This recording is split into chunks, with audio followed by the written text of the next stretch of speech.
This is a really quick tutorial on how to update your GE MDS radio if it has an outdated firmware. Now, the reason why you may need to do this is firmware versions starting back in like 4.56 or anything pre, 6 version 6, right?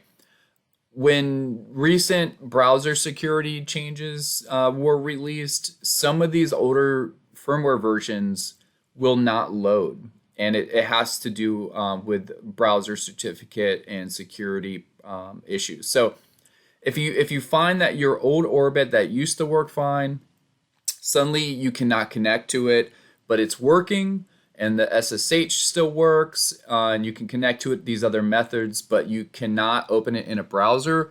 This is going to be the tutorial for you, and this is going to help you update that Orbit to where you can start assessing the web user interface once again. Now to start, TFTP D64. So this is a freeware program, and it allows us to basically create a TFTP server, or Trivial File Transfer Protocol server. Next piece is we're going to use PuTTY, which is another freeware program. This is a serial terminal emulator, and it allows us to do multiple things, but we're going to be using the serial connectivity to connect to our Orbit radio using the USB port. Here is our CLI commands that we don't necessarily have to use all of these, but these are kind of the commands that you need to understand. So the first two are basically just show commands. Now these will only work in this original prompt, the base prompt, and this is just kind of good to know because this is going to let you kind of see if what you've done worked or the status of it if it didn't work. You may not necessarily need to do these if everything goes right the first time, but just good to have. So show system firmware versions. This is going to show you both versions of firmware, active and inactive, and then show system firmware reprogram status. This, of course, is going to give you the status of your firmware if something happens while it's uploading or after the fact. So the two things that we're going to need to do is we're going to need to update the firmware certificate. So this is a security certificate that's required after 7.1.1, firmware version 7.1.1. And anything past that will need to have its certificate updated before we can put any future firmware on the Orbit, right? So that command is, it looks a lot, but it's pretty simple. So we're just basically saying, request PKI firmware certs. We're going to import a cert identity. So the cert name is GE MDS -FW. So that's the default name for the existing certificates. And by using this name, we're just simply replacing the previous certificate. And I'm going to show you this later. So what I usually do is I rename these certificates and these firmwares, and in its simple form, I just renamed it to cert.pym. We're doing a manual file server, TFTP. My computer's address is 1.100, and the default port for TFTP is 69. So once that finishes, then we can go right into our firmware, which is sort of the same here. You can see I named the firmware file firmware.mpk, and everything else is the same. Once those are complete, a request system power restart inactive. This is going to basically reboot the Orbit into our new firmware, and from there we can do the rest through the web interface, which I'll show you a little today. So if you're not sure where to get these files from, the certificate and the firmware, I'm going to just show you really quick here. So I'm on the GE MDS website. That's gegridsolutions.com. And to get here, you can just go to Products and Services, Communications, and then that's going to take you to this page right here. So really, to get to the downloads, you just need to get into a product. So we're just going to kind of click through until we get into one of our Orbits. You can see here Orbit. Click on More Info, and then you're going to come to the platform page. And then if we scroll down over here to resources, we're going to see software and firmware.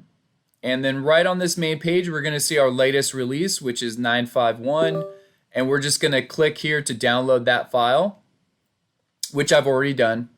And you can see the difference here in the name structure, right? So firmware.mpk is a little easier to type than orbit-bkrc, et cetera, et cetera. So the other piece to this is we need to go into support items, and we need to download the 256 certificate.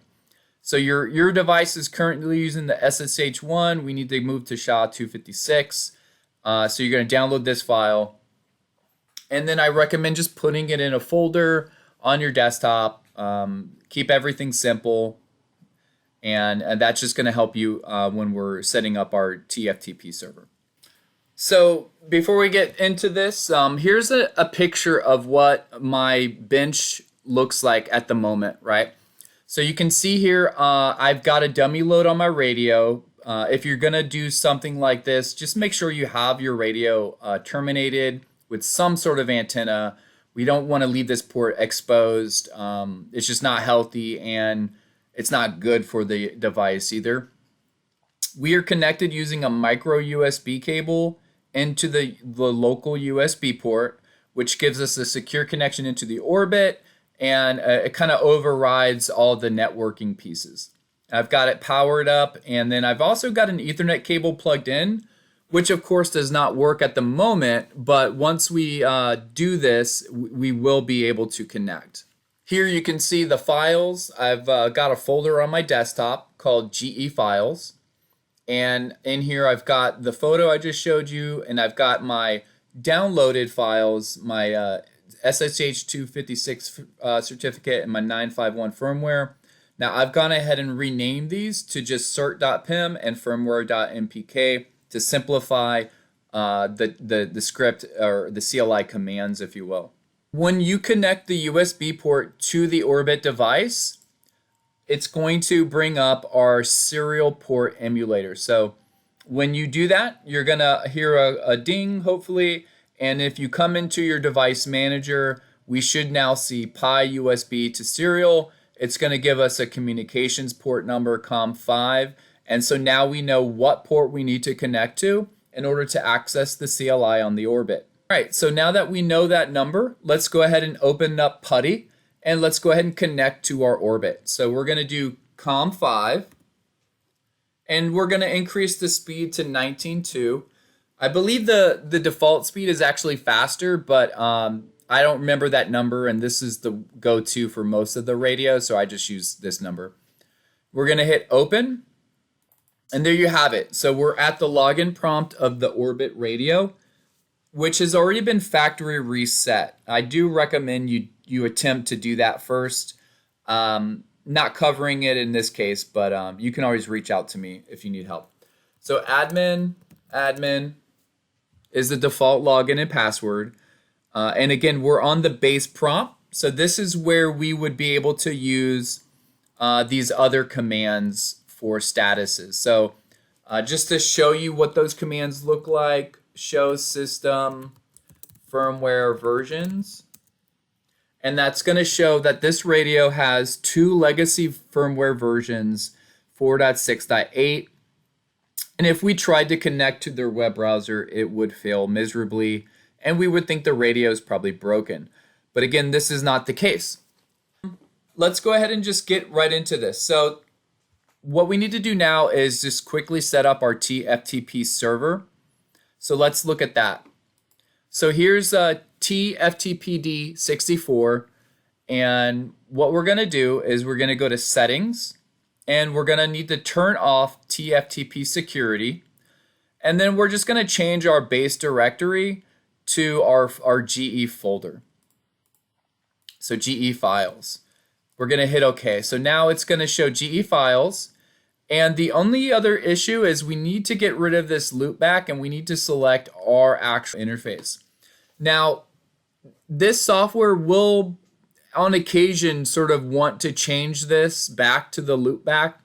So if you're doing an upload and you find that it says it went okay, but nothing's actually happening, it's usually because that loopback adapter is still in there. So you need to have it affixed to your local Ethernet port that has an IP address assigned to it. So this should be good now. So we're going to pop this over here. All right, so we've got our FTP here. We've got our commands here. Let me zoom out. And we've got our CLI here. So now we're pretty much ready to rock and roll. So we're going to start with the certificate. We're going to just go ahead and copy this for now. So now, again, we need to be in the configuration menu. So we're going to type config. And then for PuTTY, we're just going to right click, which is the paste command. Now, when we hit enter on this, we should see a quick flip flop. Yep, you can see progress 100 pretty fast. And our certificate's in. So now we can just move right over to updating the firmware. We're going to do another copy paste. We're going to hit enter, and we're going to actually see the firmware uploading now. And this is what should happen. So again, if your configuration of TFTP is not correct, you may see like the command goes through okay, but nothing actually transfers. And again, that's going to be like a file issue, a folder location issue, or the interface issue being on loopback. And once this is finished, we don't need to, but we can go ahead and run our show system firmware versions and just see that that firmware file is in the inactive slot now. And then we're just going to do a reboot to power cycle to the inactive firmware. And we should see. So while we're waiting, if I just tried to connect to this radio, you're going to see here, nothing really happens. We get a can't be reached. It's not really working for us. Even if we try just HTTP, not working, right? So we're going to come back to this. So this is finished. It's all done. Let's do exit. That's going to put us back in the main prompt, out of the config prompt. And now we can do up arrow and we can find our old command, show system firmware versions. And you can see here, we now have two versions, 951 being false for not active. So let's go ahead and activate that. So we're going to go back into the config menu. We're going to type request system power restart inactive. It'll kind of think a lot, and then you're going to kind of start seeing the services reboot, and that's pretty much your cue that this is rebooting.